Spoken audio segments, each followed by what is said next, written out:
오래전 책의 제목이 좀 재미가 있어서 제가 읽었던 책이 있습니다. 그 책의 제목은 내가 정말 알아야 할 모든 것은 유치원에서 배웠다라는 제목의 책입니다.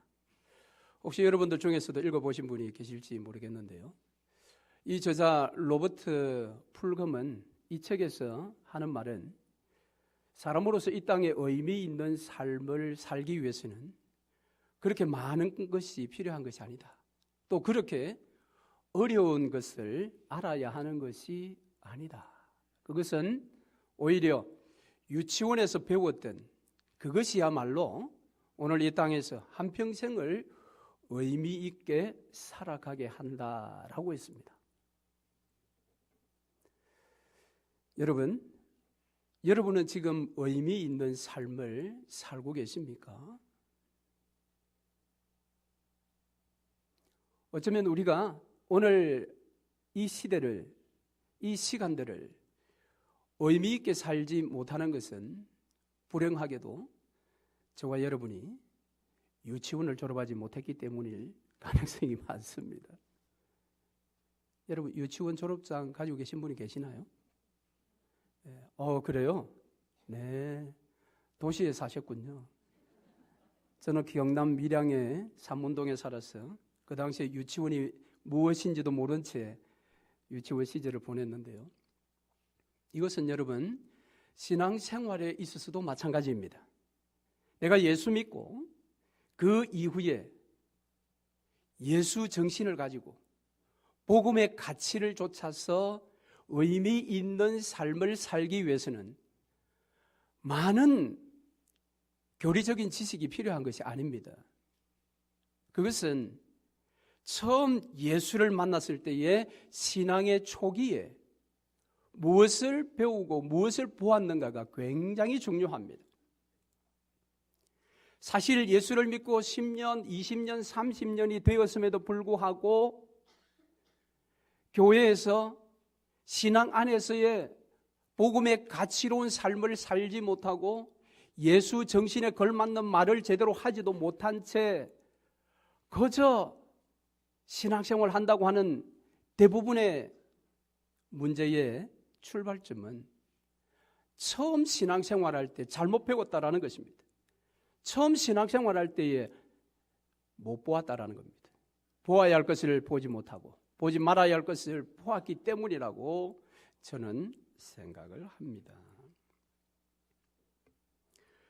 굿바이 영어 울렁증이라는 책을 지은 김은정 씨가 한 칼럼에서 이런 이야기를 했습니다.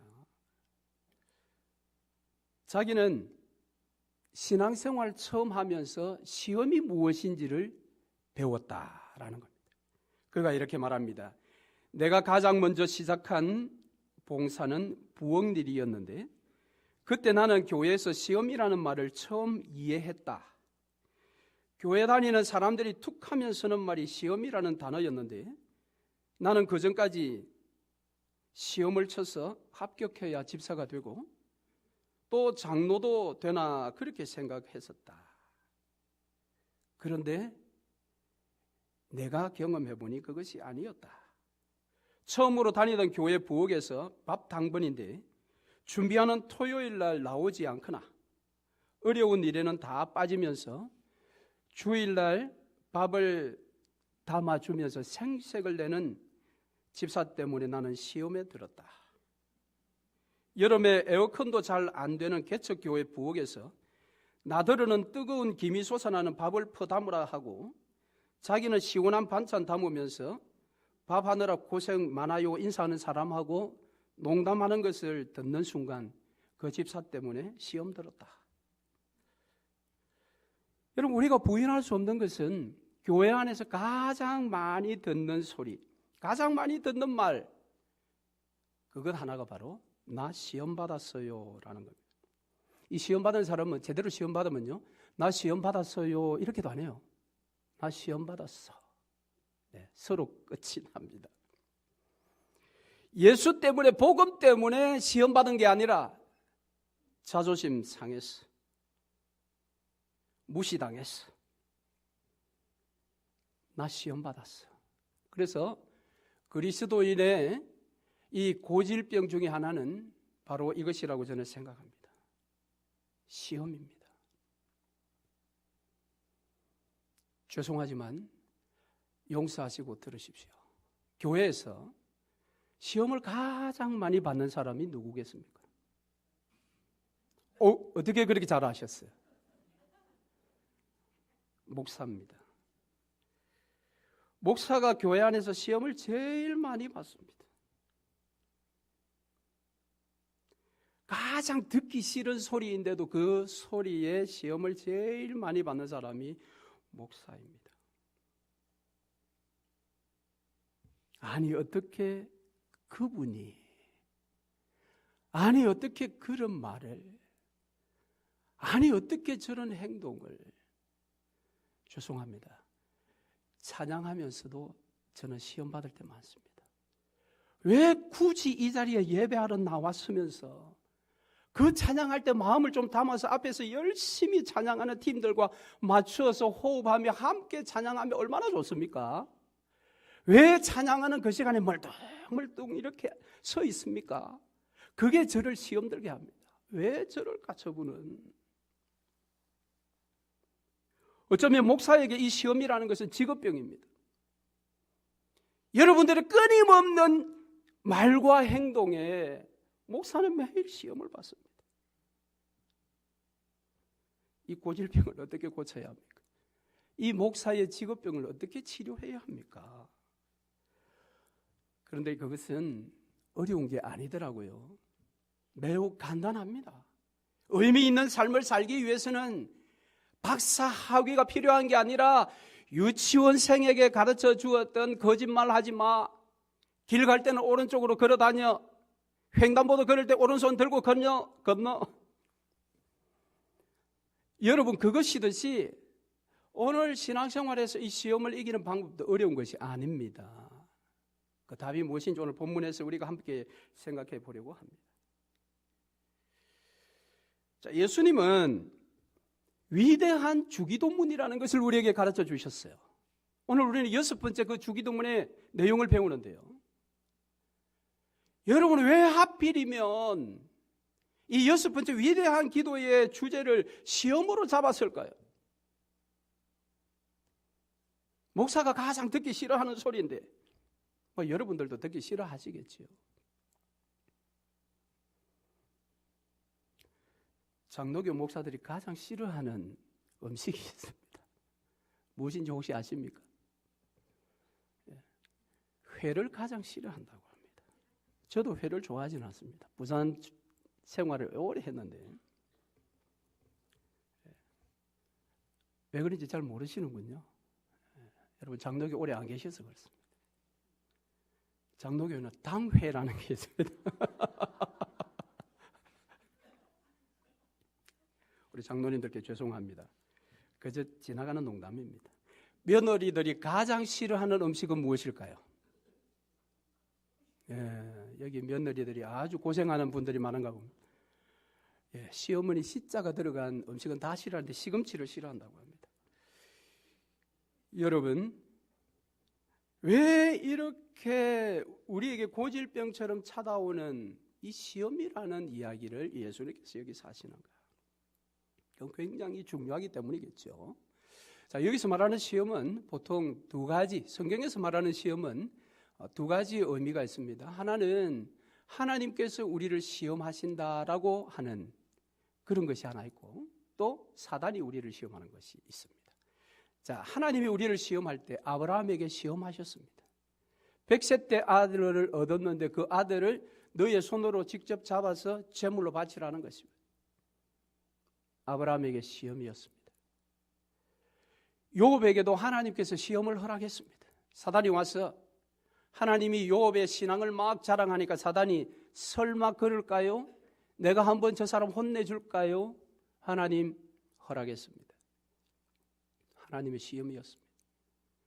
재산이 다 날아갔습니다. 아들, 딸 다 죽었습니다. 자기 몸에는 기왓장으로 긁어야 되는 그런 악질 같은 치명적인 병에 걸려들게 됩니다. 그가 정말 하나님을 순전히 믿는지 하나님은 욥을 시험하셨습니다.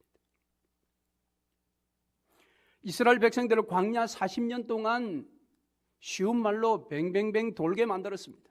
우리나라 강원도 정도의 크기밖에 안 되는 그 땅을 40년 동안 120만 명이나 되는 이스라엘 백성들이 돌아다녔습니다. 여러분 상상이 되십니까?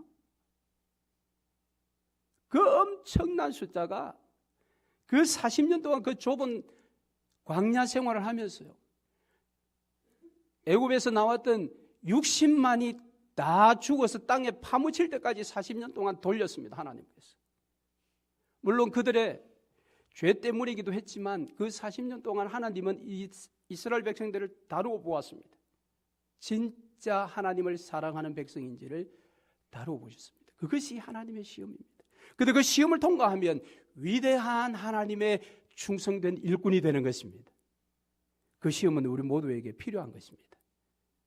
그런데 또 하나가 사단이 우리에게 주는 시험입니다. 사단은 하나님의 자녀들을 유혹합니다.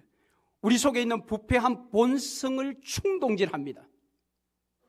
그래서 가만히 있던 나의 본성, 죄악된 본성이 올라오게 만듭니다. 그것이 사단의 유혹인 것입니다. 때로는 세상의 아름다운 것으로 내 속에 감추어져 있었던 악의 본성이 나타나게 만듭니다. 때로는 세상의 악한 사람들을 통해서 핍박을 가함으로 우리를 시험합니다. 그런데 이 사단의 시험의 목표는 우리를 망하게 하는 것입니다. 하나님의 시험은 우리를 한 단계 더 끌어올리시기 위해서 그렇게 시험하시지만 사단은 다른 것입니다. 그래서 오늘 우리가 읽은 본문의 말씀은 바로 이 사단이 우리를 시험하는 것을 이야기합니다. 그래서 우리는 이 기도를 이렇게 바꾸어 살 수 있습니다. 사단의 시험에 빠져들게 마시옵고. 여러분, 이 기도는 매우 중요합니다. 왜냐하면 저와 여러분은 이 시험에 매우 취약한 이 몸을 입고 태어난 존재들이기 때문에 그렇습니다.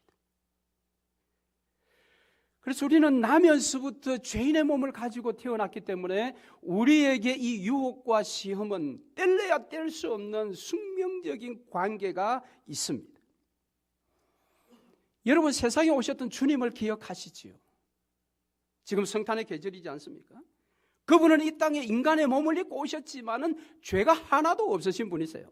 그러니까 그분은 어떤 유혹과 어떤 시험에도 미끄러지거나 넘어지실 수가 없으신 분입니다. 애시도 않죠. 그런데도 여러분, 사단이 예수님을 시험으로 공격했습니다. 우리가 잘 알지 않습니까? 예수님은 공생의 사역의 출발부터 마치는 십자가 그 위에까지 사단의 끊임없는 공격을 받았습니다. 사단은 예수를 시험으로 이길 수 없다는 것을 알면서도 왜 미련하게 그렇게 공격을 할까요? 한번 찔러나 보자 이겁니까? 예수님은 공적 사역을 시작하시기 전에 광야에서 40일 동안 금식 기도하셨습니다. 강력한 사역을 출발하기 위해서 하나님의 놀라우신 그 은혜와 능력을 사모하며 금식 기도했습니다. 그런데 그 자리까지 그는 세상의 영광과 자랑들을 보여주며 예수님을 시험했습니다.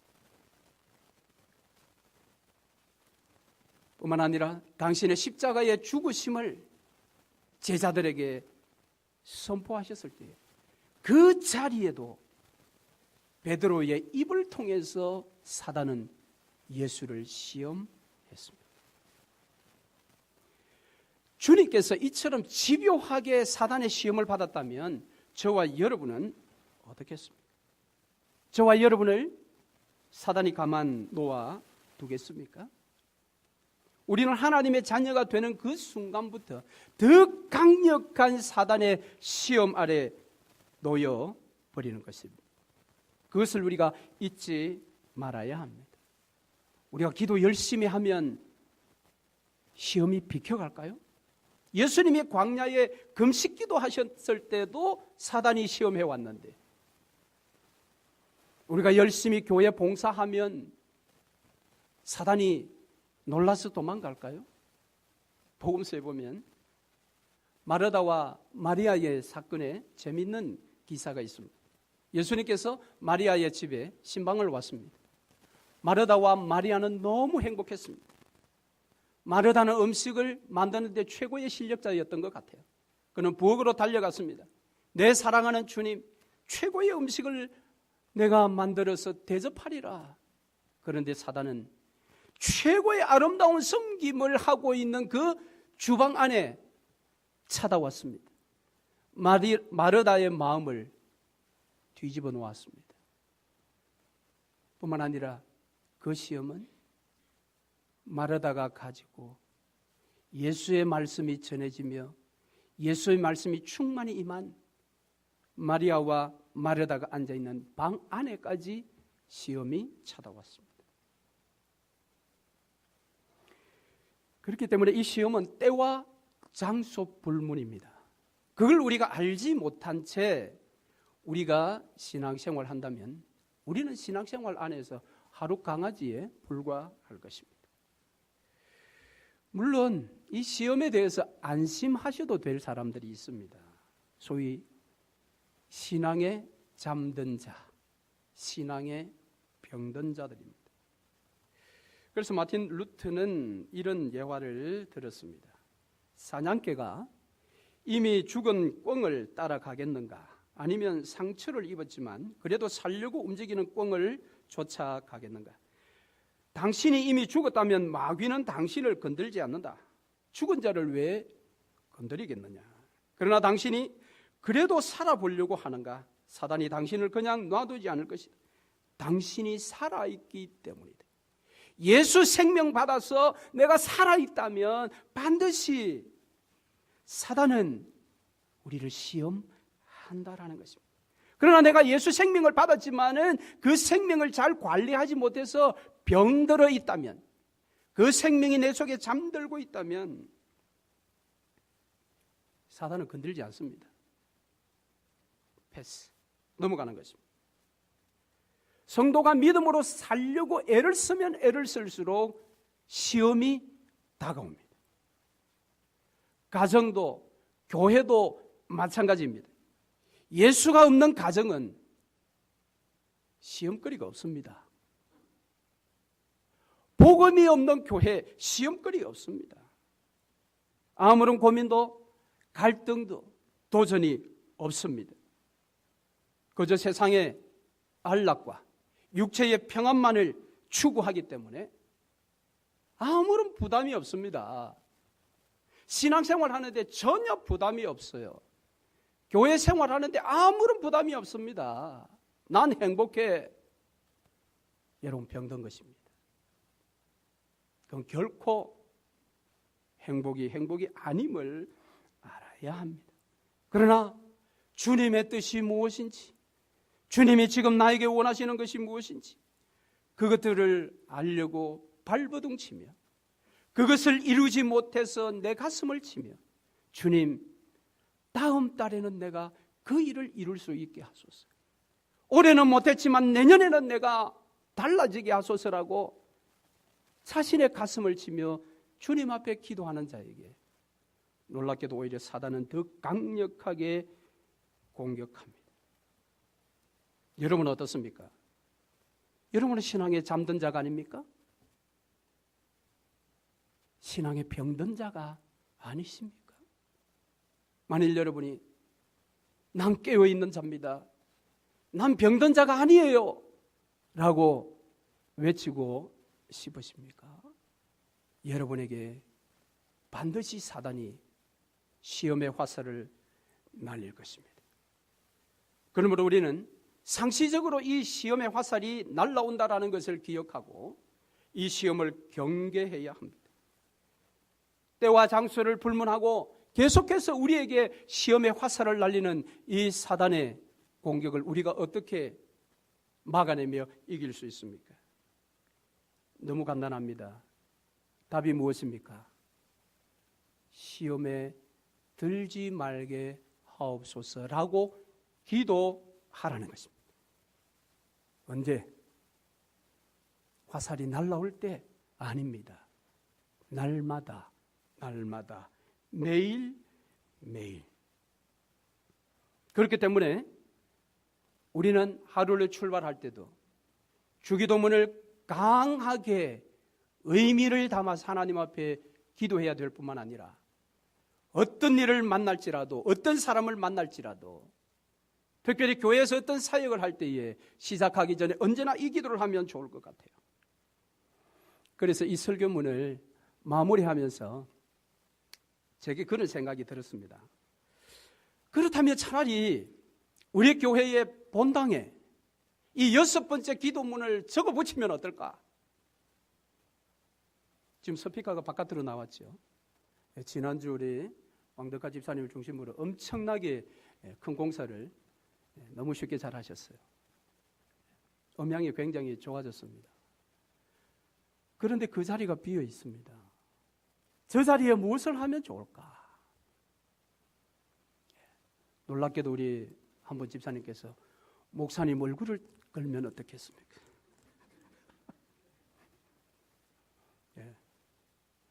그 이야기를 듣고 또 한 분이 더 기가 막힌, 위에는 얼굴을 걸어놓고 밑에는 죽도록 충성하자.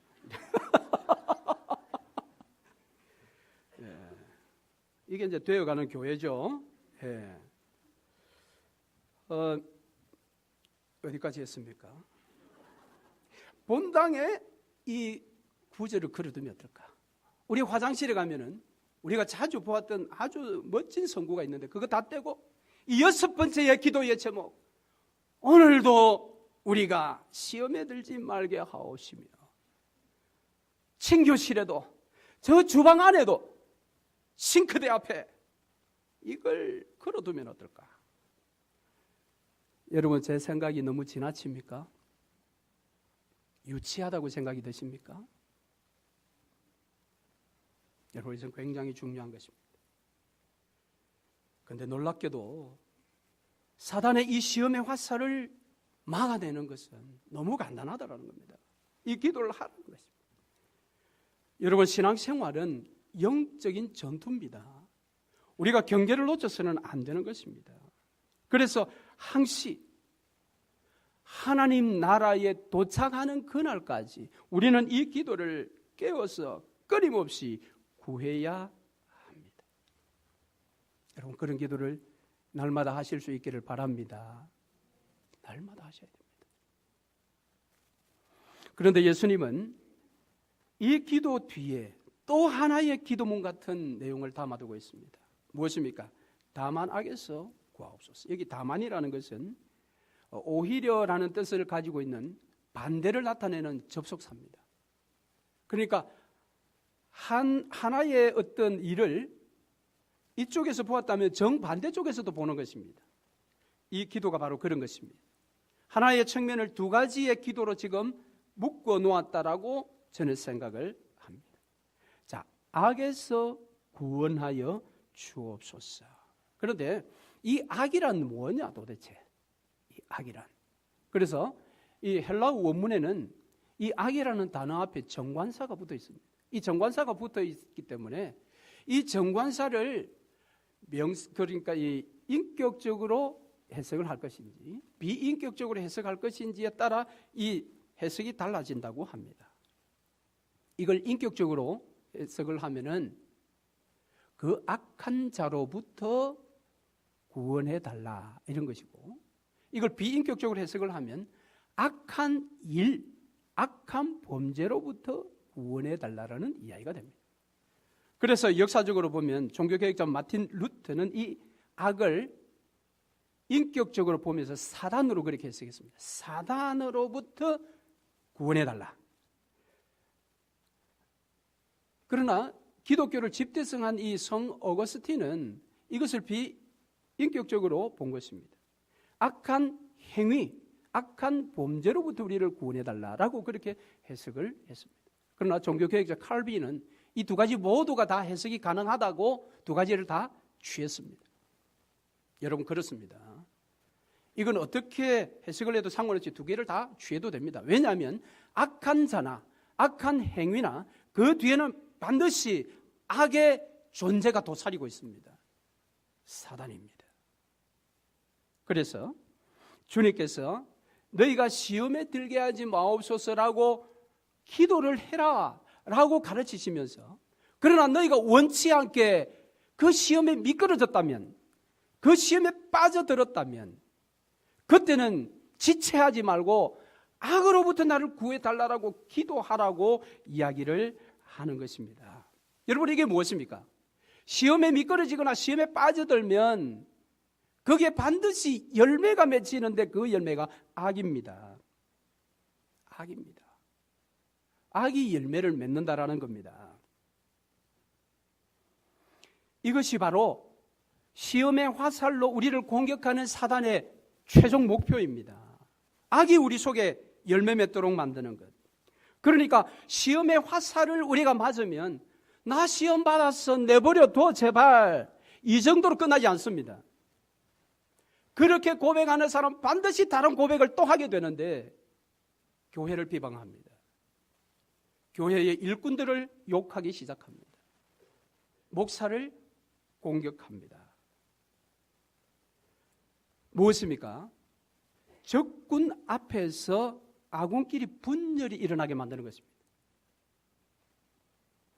이게 사단의 최종 목표입니다. 그래서 시험의 화살을 맞은 자들은 악의 열매를 맺게 되는데 결국 네 탓, 내 탓, 이것을 가지고 공과 과를 따지기 시작합니다. 마음이 나뉘어지는 것입니다. 처음에는 너가 잘했니? 내가 잘했니? 라고 이야기하다가 결국 분풀이로 욕을 하게 됩니다. 비방하게 됩니다. 결국에는 교회를 안 나옵니다. 나와도 혼자만 예배드리고 가버립니다. 가나안 성도가 되는 겁니다. 우리 가나안 구역 있죠? 요즘 한국에 가나안 성도가 유행입니다. 가나안, 이걸 거꾸로 부르면 안 나가. 난 예수 믿지만 교회 안 나가. 안 나가. 이게 가나안 성도라고 이름 붙였어요. 하여튼 우리나라 사람들 대단합니다. 그렇죠? 안 나가. 난 내버려둬. 그러니까 여러분, 너무 쉽게 시험 받았다 말하지 마세요. 여러분이 시험 받았다고 말하는 순간 여러분의 영혼이 그 시험 받았다라는 말에 오염이 되는 순간 여러분 악의 열매를 잉태하게 됩니다. 그것이 바로 사단이 박수칠 일인 것입니다. 그러니 여러분, 혹 내가 지금 사단의 화살의 공격을 받는구나 라고 싶으면 여러분 적극적으로 시험에 빠져들게 마시고라고 기도하면서 방어하시기를 바랍니다. 그런데 여러분 그 방어가 서툴러서 늦었어. 시험에 빠졌습니까? 마음에 불만이 생깁니까? 교회 서운하십니까? 그러면 악의 열매를 맺을 가능성이 많습니다. 그때는 두 번째 기도를 해야 돼요. 악에서 구원하소서. 체면을 무릅쓰고 하나님 앞에 부르짖어야 합니다. 교회를 안 나올 것이 아니라 교회를 더 자주 나와서 이 기도를 해야 합니다. 악에서 구하옵소서. 그래서 야고보 사도는 자주 시험 받는 우리에게 이렇게 충고합니다. 그런즉 너희는 하나님께 순복할지어다. 마귀를 대적하라. 그리하면 너희를 피하리라. 마귀를 대적하는 게 어떤 다른 큰 것이 아닙니다. 이 기도를 하는 것이 마귀를 대적하는 것입니다. 여러분, 우리를 시험에 들게 하지 마옵시고 악에서 구원하옵소서. 날마다 이 기도해야 합니다. 날마다 일용할 양식을 위하여 기도하듯, 매일매일 일용할 용서를 위하여 기도하듯 날마다 시험에 들지 않고 악에서 구원해달라고 기도해야 합니다. 우리의 미래의 삶이 안녕할 것입니다. 이 기도해야 합니다. 이렇게 간단할 수가 없어요. 의미 있는 삶을 위해서 우리에게 필요한 것이 박사학위가 아니라 유치원에서 가르치는 그것이듯이 오늘 저와 여러분이 예수의 정신을 따라 복음의 가치를 조차 그리스도인으로서 이 땅에 의미 있는 삶을 살기 위해서는 이 6번째 기도를 날마다 매일매일 기도해야 합니다. 할렐루야. 시험이라는 단어를 사람을 향해서 쓰지 마시고 하나님을 향해서 사용하십시오. 하나님, 시험에 들지 말게 하옵시고. 그래서 여러분, 목사들은 이 고질병 가운데서도 이기며 목회를 하는 것입니다. 여러분이 사람을 향해서 시험이라는 화살을 날릴 때에 목사도 똑같이 그 사람을 향해서 시험의 화살을 날리면 그게 서로 망하는 것입니다. 여러분, 시험이라는 단어는 하나님을 향하여 하나님, 이 시험에 들지 말게 하시옵고. 우리 12월 달은 성탄의 계절입니다. 예수 그리스도를 기다리는 성탄의 계절. 그래서 12월 4주간을 대림절이다, 그렇게 이야기를 하는데요. 주보를 자세히 보신 분은 그 4주의 주제를 넣어두었습니다. 지난주는 소망이었고, 이번 주 두 번째 주는 무엇입니까? 회개와 회복을 통한 평화입니다. 평화. 아기 예수님 나실 때에 천사들이 찬양했던 찬양을 여러분 기억하시지요. 하늘에는 영광, 땅에서는 기뻐하심을 입은 사람들 중에 평화로다. 할렐루야. 기뻐하심을 입은 사람들. 만세전에 우리를 구원하여 하나님 백성 만들기로 작정하신 그 작정을 따라 구원받은 저와 여러분, 우리가 바로 그 기뻐하심을 입은 자들입니다. 그런데 우리의 삶 속에, 우리가 모여있는 교회 속에 이 평화가 아닌 시험과 유혹이 웬 말입니까? 그것은 우리 자신과 우리 교회가 이 주기도문의 6번째의 이 기도를 제대로 인식하지 못하고 중요성을 깨닫지 못하고 이 기도를 제대로 드리지 못했기 때문에 사단의 이 시험의 화살 앞에 무방비로 나아가니까 나 시험 받았어, 건들지 마, 그렇게 말하는 것입니다. 그러나 이런 외침은 결국 그 마음이 지옥으로 변하게 되는 것을 여러분 아시기를 바랍니다. 나 시험 받았어. 그러나 결국은 악의 열매를 맺으며 그 마음이 지옥 같은 마음이 됩니다.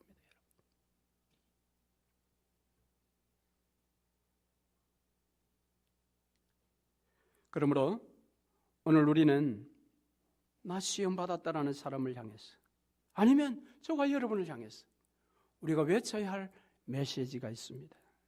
바로 그것은 평화의 왕이 오셨습니다 라는 것입니다. 하나님의 기뻐하심을 입은 모든 자들을 평화의 나라로 아기 예수님이 초대하십니다. 시험에 든 자들이여, 악에 빠져 신음하며 지옥을 경험하는 자들이여, 평화의 왕을 맞이하세요. 그 하나님 앞에 무릎 꿇고 그분을 맞으세요.